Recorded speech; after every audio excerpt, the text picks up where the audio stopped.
Yogi Ramsuratkumar, Yogi Ramsuratkumar, Yogi Ramsuratkumar, Jaya Guru Raya. We hope all of you had a refreshing and rejuvenating tea break. We have a very informative morning and afternoon session. Today's topic, the focus is going to be on maths and astronomy. A big thank you to all the inspired audience who are here today to listen to our distinguished speakers. In any academic conference, a plenary address sets the tone for the entire proceedings. It inspires, informs, and piques the interest of the audience.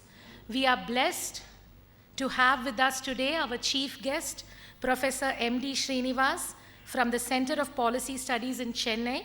We are certain that his plenary address will awaken, nurture, and motivate the thirst for knowledge within all of us. Sir, we request you to please come on stage and give the plenary address. There will be experts who will be talking a lot of details of Indian astronomy and mathematics.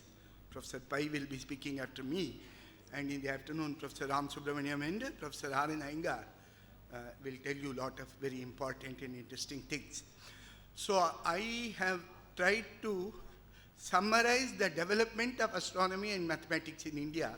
So it will be something like a overview of the history. Full screen. They only need to push it down to your page. Inge view le pona varum. View, that's it. Okay. So roughly I will try to cover this in the next 45 minutes. So what was Indian astronomy and mathematics? What were its main contributions in the what may be called the ancient period prior to 300 BCE. Then the long classical period from 300 BCE to 1300 CE. Then in the medieval period, and something about how Indian astronomy and mathematics was at the onset of British rule in 18th and early 19th century. And as we all know that this got disrupted and the practice of Indian knowledge systems got a setback during the British rule, not only because of government policy, much more so because of the British implanted system of education, which took us away from our traditional or Indian knowledge systems. Now in the last 150 years, many great scholars have done significant work to recover our ancient knowledge, to republish texts, to write new commentaries, also write translations in English, in Hindi, in Indian languages, and write articles. But even after 150 years of this kind of work, we are far away, as I will show you, from acquiring even a surface knowledge, let alone a comprehensive knowledge of the Indian mathematics and astronomy as it developed over the previous 5 to 6 millennia. And now, if we are very keen that we have to have a resurgence of Indian civilization in the modern times, one of the necessities, one of the prerequisites is that we should have a very comprehensive understanding of our own Bharatiya Jnana Parampara to be able to absorb whatever we need to absorb from all other ancient and modern knowledge systems all over the world. And so we anchor our current endeavors firmly in the Indian knowledge tradition and practices. That's what is needed today. So if we go to the Vedic texts, they are not texts of astronomy or mathematics, but they give us a lot of information about the knowledge of mathematics and astronomy in those times. So they have a lot of details of the 27 nakshatra system. And one very interesting thing which will enable us to date these texts is the mention of the Dhruvatara, which I will say something more in the next few minutes. And that dates these texts to at least observations made in 2800 years prior to the Common Era. There are other things about equinoxes and solstices that also I will explain, which take us to 1800 texts which give observations which correspond to 1800 BCE. And I am sure Professor Iyengar in the afternoon will give you much more details of this. Then the ancient archaeological sites, Dholavira or the one near Rakhigarh, many of these sites, of course the old Harappa and Mohenjo-daro, have lots of ancient astronomical and mathematical information. The dimensions of these, the geometrical shapes of these, the weights and measures used there. And there are texts now which we can reconstruct. The text of Parashar Tantra has been reconstructed. It's a very ancient text. Much of its material goes to 1350 BC. It talks of this winter solstice, as I said, at Shravishtadi, and that corresponds to 1350. It talks of solar nakshatra zodiac. That means sun entering various rashis as the measure of various seasons, not the lunar months that we predominantly use today in many parts of India. In Tamil Nadu, we'll use the solar months still. And has some information on the planetary periods also. Then there is this text called Vedanga Jyotisha of Lagadha.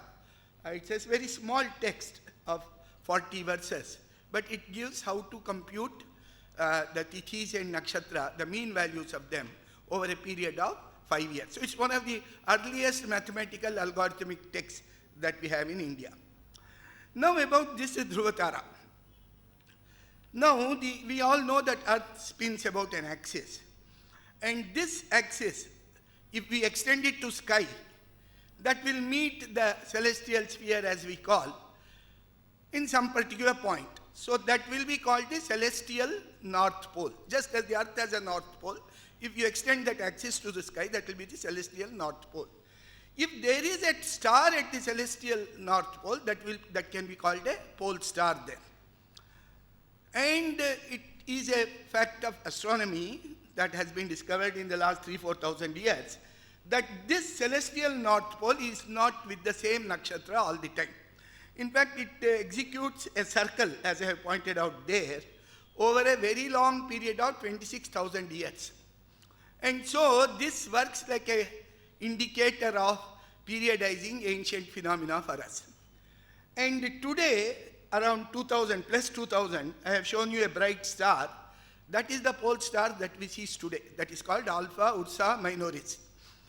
And this is near the North Celestial Pole only in the last 300–400 years. So before 1600 of our common era, there was no star near the North Celestial Pole. And when was there a star near the North Celestial Pole? You go to below 2000, between 4000 to 2000, you see a long constellation where a star is intersecting that path. That constellation was called in our Vedic text as Shinshumara. It is a sea animal. It has 14 stars in it. There's a pentagon below or a quadrilateral below. Then there are various stars going up. And it's called the dragon constellation in modern astronomy. So that star today is called Alpha Draconis. In our Vedic text, it is called Abhaya Dhruva. So this was the Dhruvatara that our ancients observed, and that was at the North Celestial Pole only at about 2800 BCE.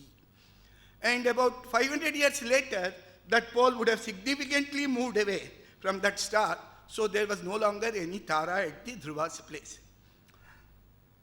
So this is the Taittiriya Aranyaka text, which talks of this Shinshumara constellation and talks about these 14 stars, and then ends by saying, Dhruvastvamasi Dhruvasya Kshitimasi Tvam Bhutanam Adhipatirasi Tvam Bhutanam Shreshtosi.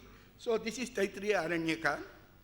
And the same thing has come in what is called the Brahmanda Purana. As we all know, the Itihasas and Puranas are supposed to be Upabrahmanas of the Vedic texts.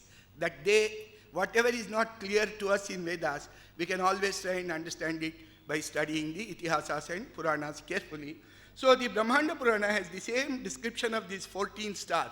Yoyam Chaturdisham Puche Shaishumare Vyavasthitaha Uttana Pada Putrosau Medhi Bhuto Dhruvo Divi. So Dhruva is in the part of this Shinshumara constellation. It's the 14th star there.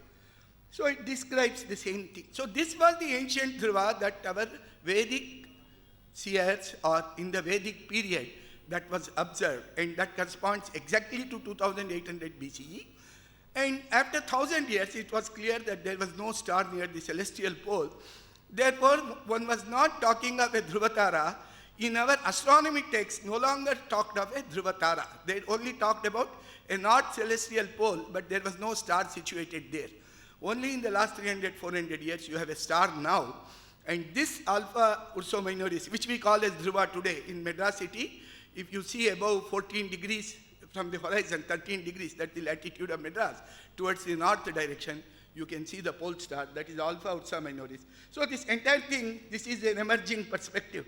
This was rediscovered only about 12 years ago by Professor R. Nayangar, who will be talking to you in the afternoon. That this was there in Taittiriya Aranyaka, this Dhruva, which our society never forgot. So we kept talking of Dhruva even during the entire 4,000 years, when there was no star in the position of North Celestial Pole.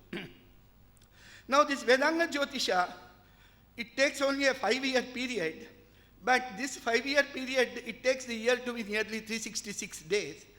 It is chosen because it is a common factor for both the, what is called the synodic period, that is the time period from Amavasya to Amavasya, or Paurnima to Paurnima, which is about 29.53 days. And what is called the sidereal period, that is the time taken by moon to go from one nakshatra all around and reach the same nakshatra once again. And so that's about 27.32. And this is a common period for that is about 1830 days. So this was known at the time of Vedanga Jyotisha. And Vedanga Jyotisha also had something very interesting. It had a simple formula for the length of the day. As you know, if you look up the newspaper, the sunrise time, sunset time, it is never 12 hours. And at that time, Vedanga Jyotisha gives a formula for the variation of the daylight time. And the daylight goes from 12 hours to 18 hours there. But it gives that long straight line. That is the formula. So most people, when modern Indologists started looking at Vedanga Jyotisha, they said this 18 to 12, 3:2 ratio can happen only in latitudes of 32, 33. So that doesn't happen in the Indian subcontinent. It is somewhere in Iraq, or what used to be called Mesopotamia. So they said this was borrowed from Mesopotamia. So this is a graph which was drawn by a Japanese scholar called Ohashi, who analyzed this question and said that that straight line and that those two curved lines, which correspond to 27 degrees and 29 degrees, that straight line is very close to those two curved lines, and not to the curved line corresponding to 35 degrees north latitude.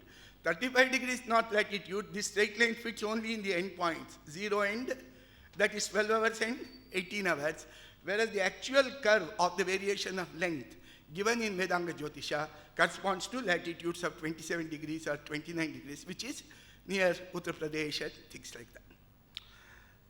Now we come to the later period. I am just giving you overall view of what were the texts and then one or two highlights from that period. So Shulva Sutras are the oldest texts of astronomy. They belong to the Vedanga known as Kalpa. They tell you how to construct the Vedic Yajnavedis. So they give exact procedures for constructing and also transforming geometrical figures and altars. And the two instruments used are a rope, which is similar to what you use as a compass today, and a gnomon, a shanku. So these are the two things. The rope serves both as a compass and also as a scale. So using a gnomon or a stick and a rope, they discovered several things. So this Baudhayana Shulva Sutra has all these information. And this roughly, it's 600 BCE, or we don't know, it could be even 800 BCE. How to locate directions, east, west, north, south exactly, using sun's shadow. Then it has how to make, if you have a unit 1, how to construct a cord or a rope of length square root of 2, square root of 3. Then it has this very famous theorem. This theorem is the two sides of a rectangle are such that if you add the areas made by them, the sum of the areas is the area made by the diagonal. That is, the sum of the squares of two sides of a rectangle is equal to the square of the diagonal, which is similar to same as the well-known theorem, the right angle triangle. The sum of the squares of two sides is the square of the hypotenuse, which we attribute to Pythagoras, though there is no work done by, written by Pythagoras available to us. But this is the first statement historically of this theorem of what we today attribute to Pythagoras. Dirgha chaturasya akshnya rajuhu pashvamani tiryangmani cha yat prithak bhute krutah tat ubhayam karoti. That the two sides of a rectangle make an area which when added gives you the area of the created by the diagonal. It has an approximate conversion of a square into a circle. It cannot be exactly converted by the straight line and compass method. And that corresponds to a value of pi about 3.08. Usual value of pi is 3.14159, etc. Square root of 2, it gives a formula. And square root of 2 was important because the diagonal of a square of sides 1, 1 is square root of 2. And it gives a formula which is equal, it's a square root of 2 cannot be exactly expressed as a rational number. It gives an approximation which is good up to 5 decimal places. So this is Shulba Sutra. Then there is a text called Vriddhagargya Jyotisha, which has not been edited at all. Only in the last 4 years, the first 5-6 chapters have been edited by Professor Iyengar and his team. And there are 3 layers of this text corresponding to 1800 BCE, 1300 BCE and 500 BCE. It's a text still to be studied. Panini's Ashtadhyayi, which is dated to 500 BCE, used an extraordinary number of techniques which are similar to our algebraic formulae to convey various things in a very pithy and short way in terms of sutras. And more than that, Panini's Ashtadhyayi was the first text which is full of what we today call as algorithms. What is an algorithm? A systematic procedure to carry out something. And in mathematics, it is to calculate something. In language, it's a systematic set of procedures to derive valid words. So what we mug up as Ramaha, Ramau, Ramaha, Ramam, Ramau, Raman, all these shabda, patati, patataha, patanti, all this information is contained in only 4,000 sutras of Panini. You can derive all these words and many more words, and even words which have not been uttered by any human being till today, using those 4,000 sutras of Panini. So this was a sort of a generative grammar, as they call it today. It's an algorithmic method, which is quintessence of Panini's Ashtadhyayi. There is another text called Pingalas, and it had the idea of a null morpheme, a phoneme missing at a place, from which the idea of zero later on developed. Pingala's Chandas Sutra is similarly, just as Panini's work is the canonical text for Vyakarana or grammar, Pingala's Chandas Sutra is the text for prosody, meters. And this analyzed meters in terms of 2 units called Laghu and Guru, a short syllable and a long syllable, or light syllable, heavy syllable.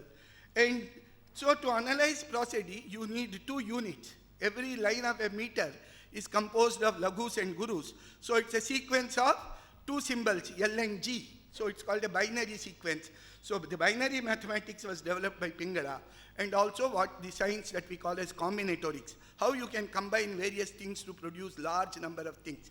That is combinatorics. That analysis goes back to Pingala. So this is the ancient period. This is another construction in Shulba Sutra of how to construct one square, which is n times another square. And it uses an algebraic formula, n plus 1 by a by 2 whole squared minus n minus 1 a by 2 whole squared is equal to n a squared. Using that, they have constructed. So this is a combination of algebra and geometry in Shulba Sutra itself, that is in the ancient period. And this is one of the famous altars of the Yajnavedis. This is called the Shyena Chiti. This is constructed in 5 layers, and it is made up of those bricks of those sites which are depicted, 5 different types of bricks. And the condition is that no 2 layers should have the identical structure, so that there is no looseness. And Pingala's Chandas Sutra had this, what is called the Meru, or a tabular representation.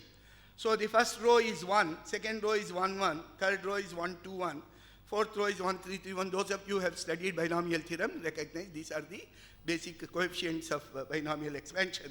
And the rule that Pingala gives is 3 is obtained by adding 1 and 2 above that, or 10 is obtained by adding 4 and 6 above that. So that is a sutra called Parapurne. Using that, he constructed this Meru. It is this combination of binomial coefficients. It's all explained very well by a commentator called Halayudha in 9th century. So this is the very ancient period. Next we go to the classical period. Now there are many mathematical ideas in Buddha and much more so in lot of Jaina texts, even some ideas of algorithm, lot of combinatorics, lot of geometry are there in many Jaina texts. Then this notion of zero starts developing. In Pingala's sutra itself, the word shunya occurs as a symbol. In Bhasa's Swapnavasavadatta and Pancharatra, the word shunya occurs for emptiness. And this Nyaya Sutra, they call one category as abhava, absence. So all these were precursors of zero, and so this decimal place value system and zero developed around this period, 300 to beginning of Common Era. By beginning of Common Era, it was there. Then there are ancient astronomical siddhantas. Unfortunately, we do not have any of those ancient siddhantas in a datable form with us today. There are some allusions to them in later texts. The Chandravakyas of Vararuchi, Pai will say something more about it. I will only indicate 1 or 2 sutras of them. And there is something called the Bakshali manuscript, which was a manuscript which was obtained near Peshawar about a late part of 19th century. That is one text which has lots of problems and solutions. And it is dated to various times from about 1st century to 6th century. In fact, about 2 years ago, the manuscript of this actually is in Bodleian Library in Oxford. They did some carbon dating a few of the leaves and found 3 different periods in that text. So how did this place value system develop? We all know number 235 is 2 into 100 plus 3 into 10 plus 5. So that is called the decimal. And if it's 205 with a 0 in between, it is only 2 into 100 plus 0 into 10 plus 5. So the Vedas itself have the decimal way of nomenclature, naming numbers. So naming 1, 10, 100, 1000, 10,000 in Greek and Roman tradition, beyond 10,000, in fact beyond 1,000 itself, no names were found. Yajurveda has numbers up to 10 to the power 12. And even Yajurveda has the words shunya. And even an idea of an infinity is there in the famous Shanti mantra of Ishavasya Upanishad, Purnamadaha Purnamidam. Now this Ashtadhyayi also, as I said, uses the idea of a 0 syllable. And this abhava and these things are all there. So by about the beginning of Common Era, this place value system is supposed to have been in place in India. And it's there to the extent that even philosophical texts talk about the value of a symbol depending on the location of that symbol. So if you say 12, the 1 there has value 10 and not just 1. So that is, if you write 1, 2, the 1 there has the value of 10. So that is what is explained in various philosophical texts, that the same line standing at different places has different values. And by the time of Aryabhatiya, Indians had all the importance of place value system is you can write systematic ways of doing all basic calculations, starting from addition, multiplication, division and all that, which were considered very difficult till then. And till the time others adopted place value system outside India, these basic calculations were considered almost, the long division was a nightmare in Europe till 15th, 16th century. So all this were developed in India by 500 year of the Common Era by the time of Aryabhatiya. Now, to use these numbers in text, you don't keep on saying 342, 7,435 and all that. You cannot construct good verses around them. So various systems were used. One system called Bhuta Sankhya, which says if you say I, it means 2. If you say Guna, it means 3. If you say Veda, it means 4. So that is one way of using words to convey numbers in poetry. There is another method called Katapayadi. This got developed by about, Bhuta Sankhya is already present in Pingala's Chanda Sutra in 300 BCE. This Katapayadi is there in text starting 6th, 7th century, astronomical text. An earlier version, Aryabhatta, proposed in 499, more complicated. This uses the consonants. Ka means 1, Ka means 2, Ga means 3, Ga means 4, Na means 5. Like that, the 10 consonant in Kavarga and Chavarga will go from 1 to 0. Tavarga and Tavarga will go from 1 to 0 once again, 1, 2, 3, 4 to 9 and 0. Pa, Pa, Ba, Ba, Ma go represent 1 to 5. Then Yara, Lava. Many of you who will be attending music concerts will know that these are used in naming all those 72 Melakartas. That if you have Dhira Shankara Bharnam, Dha is 9 and Ra is 2, and you have to invert it to get 29, that which is the Melakarta name of Shankara Bharna. So this was used to say this verse in Sadratnamala, which is one of the late Indian texts in 19th century, gives pi's value up to 17 decimals. So this phrase, Bhadram Buddhi Siddha Janma Ganita Shraddhasmayad Bhubagihi. So Bha is 4, Dra you have to take the second consonant only, Ra is 2, Ambu again that is Ba is 3, Dha is 9, so that 4, 2, 3, 9 in the end come there. So like that, pi is given by just this Bhadram Buddhi Siddha Janma Ganita Shraddhasmayad Bhubagihi, gives you the value of pi to 17 decimals. Now these Chandravakyas of Vararuchi give you the position of moon for 248 successive days. Those days have to be chosen, initial point has to be chosen correctly. So if today the moon's longitude is 0 and moon is in same place as what is called the apogee, Chandrocha, next day moon's longitude will be 12 degrees 3 minutes. And that is given by this Vakya, Girna Shreya. Next day it will be 24 degrees 09 minutes. That is given by the Vakya, Dhenava Shrihi. In Dhenava Shrihi, the last one is Shrihi. We start with Dha. Dhenava, that is 9. Na is 0, that is 0. Vaha is 4, that is 4. Shrihi is 2. So 24 degrees 9 minutes comes as Dhenava Shrihi. And Bhavet Sukham is the 248th Vakya. So people, I mean, even till about 100 years ago, there are anecdotes. Even people who have written books in 1980s have said, in my young age, I had contested all these 248 Vakyas, and they could get the position of moon very easily. Now, what do Tamilians do? Because Tamil does not have Kavarga, Ka, Kha, Ga, Gha, Nga. We have only Kanga, and Chanya, Tana, Tana. So the Tamil text came up with a very interesting method that is related with vowels. So A, I, E, U, A, I, O, correspond to numbers 1, 2, 3, 4, 5, 6, 7, 8, 9. O is all 0. So Girna Shreya is Vinnor Nadan. So V is E, that is 3. O is 0. Na is 2. Ta is 1. So 12 degrees 3 minutes is Vinnor Nathan. 24 degrees 9 minutes is Paim Polindan, and ER Netral.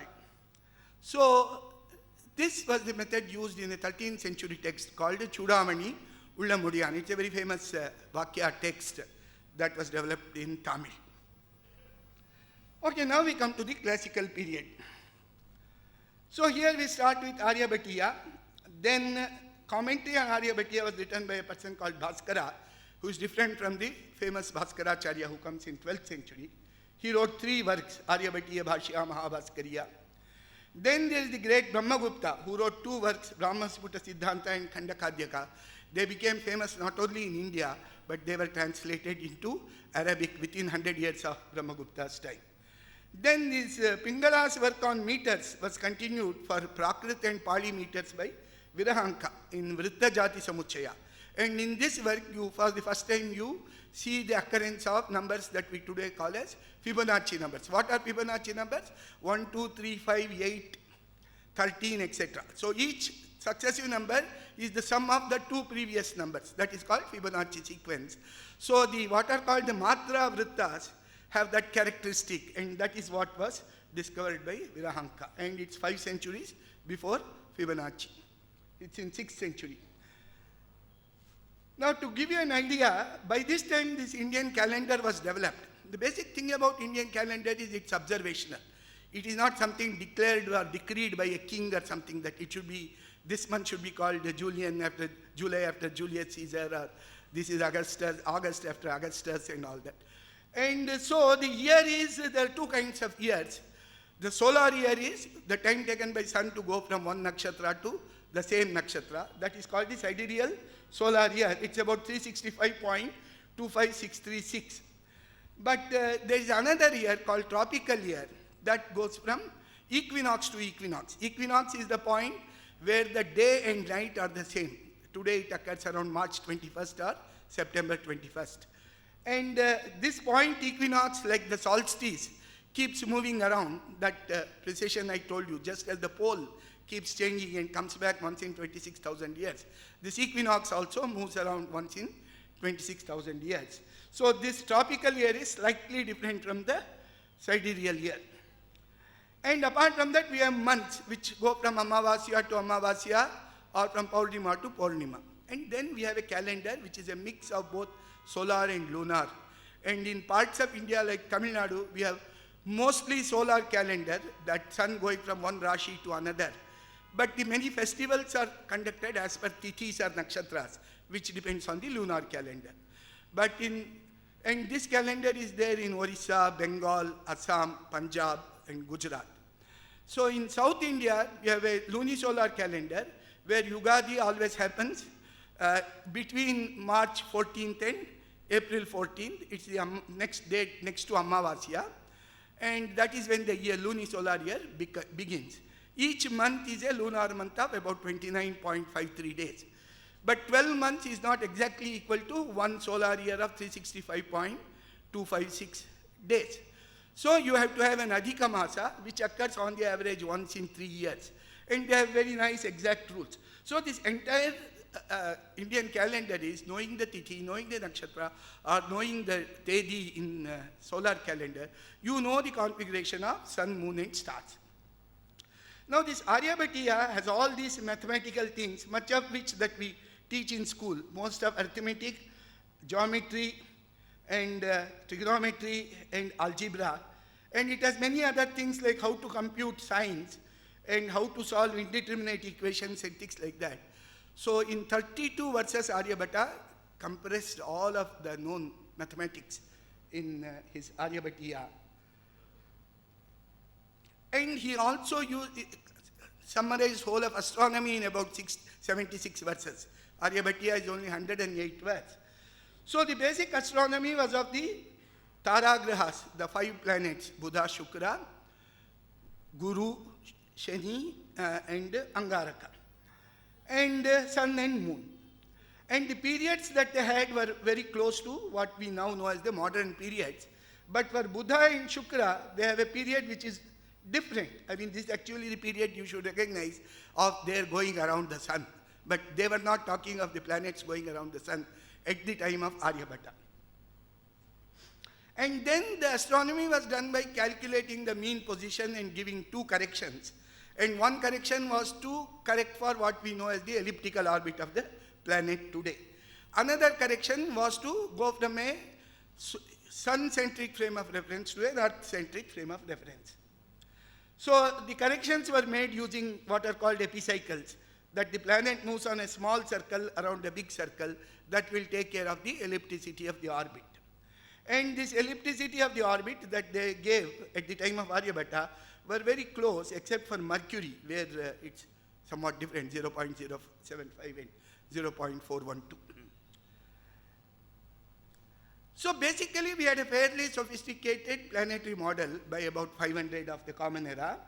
And it was better than the Greek model because it took care of what is called the latitude, which is the deviation of a planet. The planets don't move in the same plane in which Earth moves around the sun.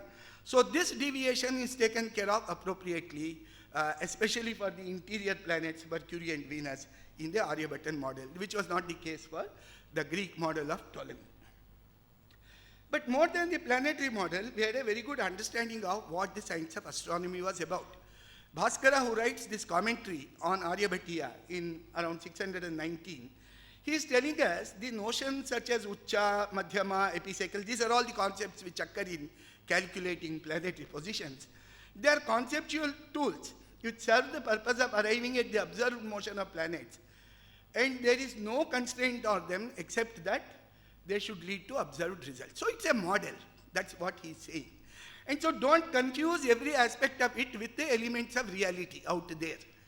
Because what is accessible to you is the position of the planet. You don't know what is actually happening, why it is moving, or what is going on. So you have some regularity which you observe, for which you make a theoretical framework, and that should be taken only as a model, and not as the ultimate way in which heavens move. So from Greek times, their idea was to understand how the heavens move exactly.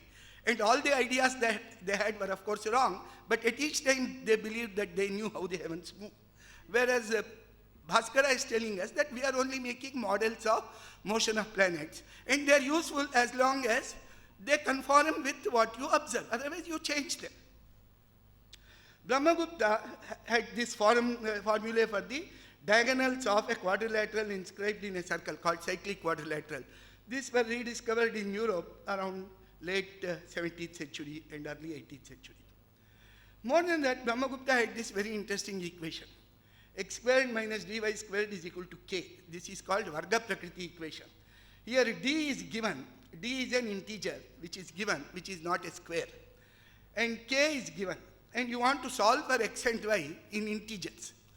So such a problem is called an indeterminate equation today.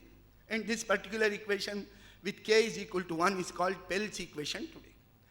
So why this equation was considered? Because if you solve this x and y that you get are very close to square root of d. That they will give you what is called a rational approximation to root d. So this Shulba Sutra approximation of square root of 2, which I showed you earlier, that is actually 577 by 408 as an approximation to root 2. And that satisfies 577 squared minus 2 into 408 squared is equal to 1. That's a solution of the Varga Prakriti equation, which means the interest in that kind of equation must have gone back to Shulba Sutra. Then Brahmagupta comes up with something more interesting. He says you find a solution for a K1 and K2, then you can get a solution for K1, K2. This is a very abstract kind of concept, talking about not just algebra where people were adding, multiplying, polynomials, etc.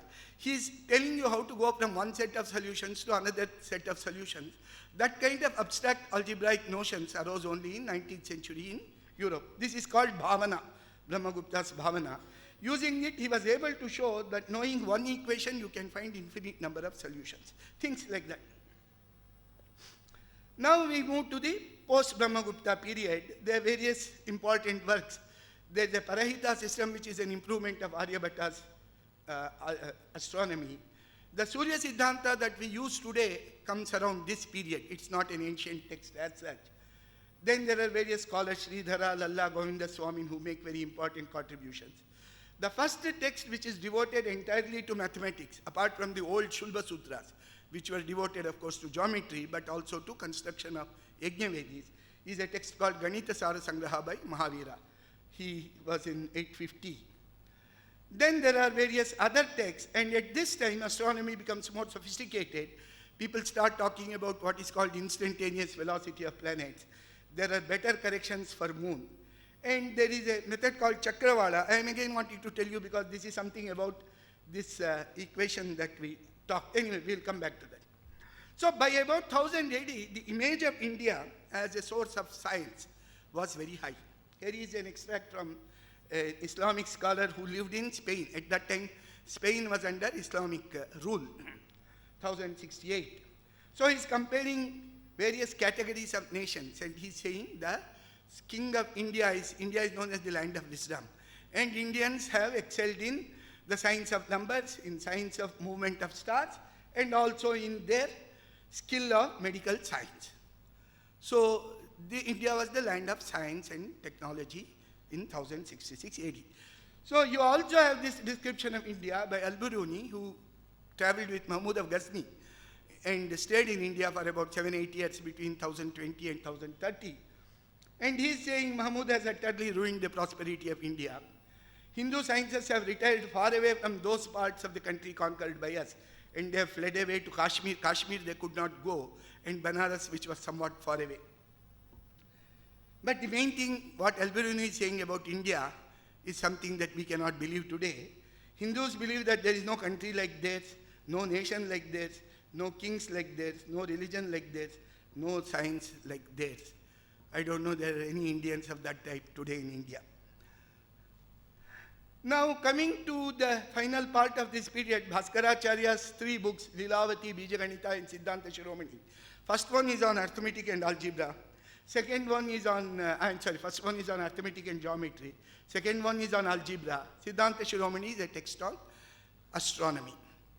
Now, main thing about Bhaskara is he wrote commentaries and all this. So it was almost like a teacher's exposition of the entire subject. The verses was for the students to remember, and the commentary was for the students to understand.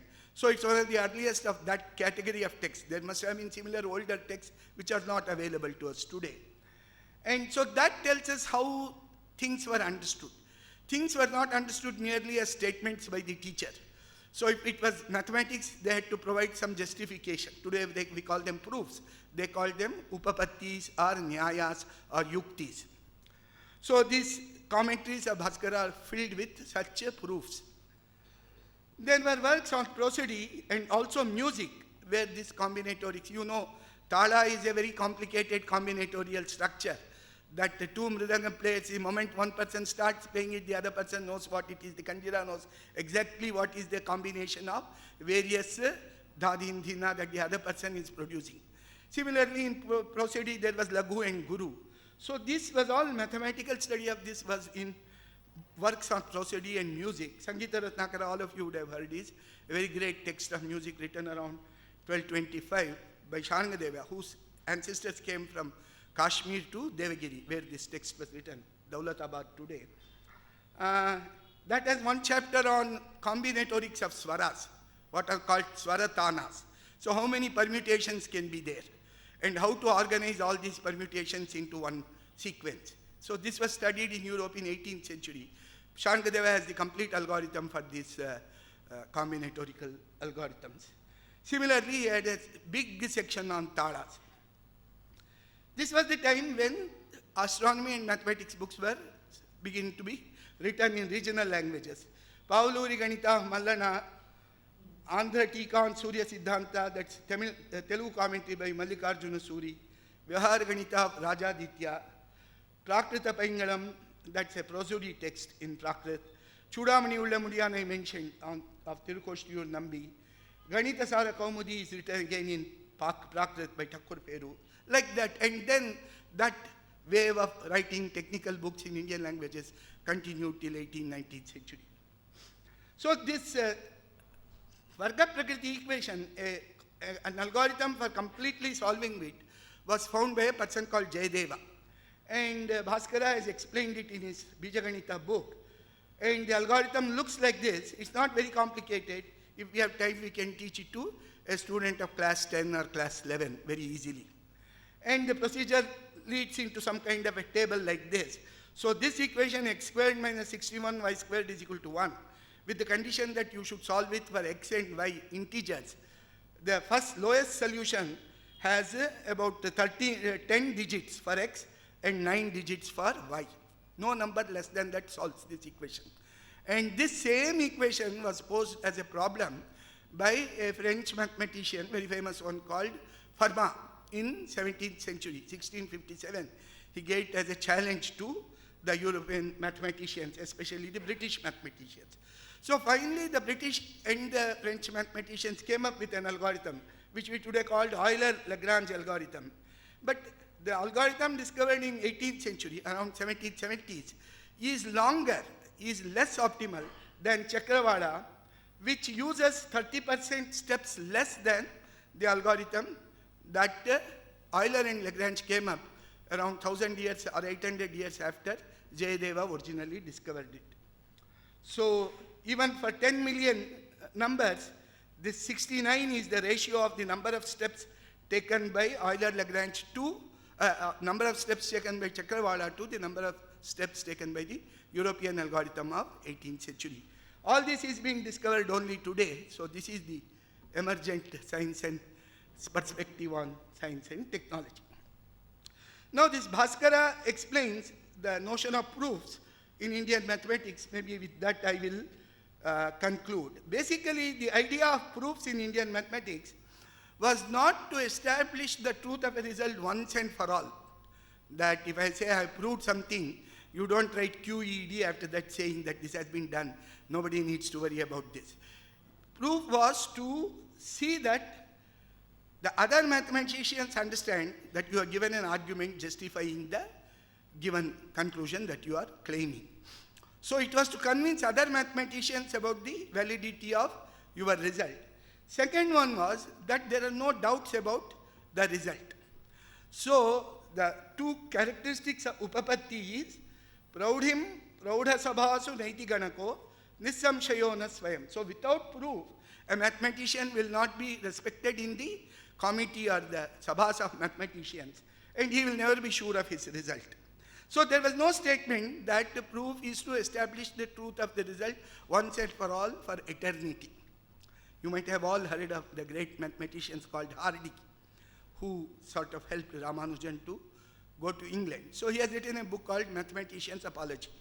Hardy was a great agnostic, and he didn't believe in religion, etc., etc. So he says, mathematics is my religion. And why is it so? Because the results of mathematics are eternal.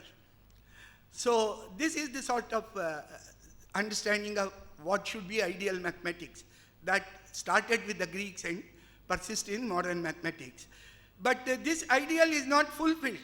The proofs written by Euclid, there were hundreds of holes that were discovered in the next 1,500 years. And it was only in early 20th century that a mathematician called Hilbert wrote a Foundations of Geometry to free it from all the loopholes that were there in the proofs of Euclid. So the claim that my results are eternal, unchangeable, I proved it without doubt from axioms, is made in 300 BC by Euclid, but its justification is coming only early 20th century, and who knows, in 22nd century we may find. So these are metaphysical claims for mathematics. That was not the nature of mathematics in India. So the proofs in India were from known results to unknown results. They involved general arguments, and they were to obtain the consent in the mathematics community. Sometimes they involved observation and experimentation also. And there was one particular aspect of proofs in Indian mathematics. They did not use what is called the reductio ad absurdum method. That is, you assume the contrary of what you want to prove and show a contradiction. Why is that so? This is a principle even in our Nyaya philosophy.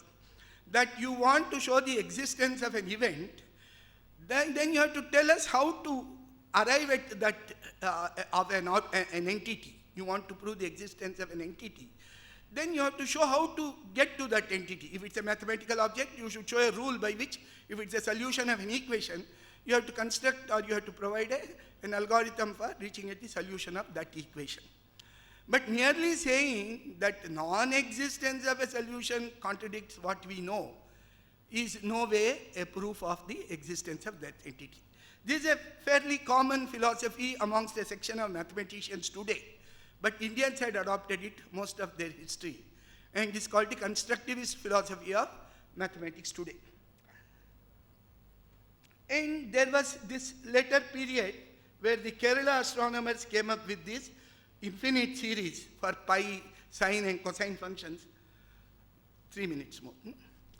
And similar to the kind of results that Ramanujan derived, Madhava was in 1375, and Ramanujan is finding much more complicated version. This series was used in 1980s to calculate pi correctly up to 1 billion digits. So today Kerala mathematics is called the most advanced culture of mathematics in its time in the world by a Swiss mathematician, friend of our Raghavan here and our pi here. And he is also saying that there were very detailed proofs in the Kerala text. So this Madhava, and he was followed by Parameshwara, Nilakanta Somyaji, and Jeshtadeva, who wrote a work called Yukti Bhasha in Malayalam, which has the proofs of almost all these results. And it continued till 19th century. The verse on Katapayadi that I displayed in the beginning is from a text called Sadratnamala by Shankaravarman in 1890. Now, another very major thing of Kerala school was the discovery of a planetary model, a revised version of Aryabhata's model, which is akin to the model that we believe today, that the 5 planets go around the sun. So what was the argument for that? It was not that the sun should be at the center of the universe, sun is the source of our life. That we all knew at the time of Vedas. The amount of eulogy or praise or stotra of sun that we have done, maybe no other culture would have done. But astronomically, there were 2 periods associated with these interior planets, Buddha and Shukra.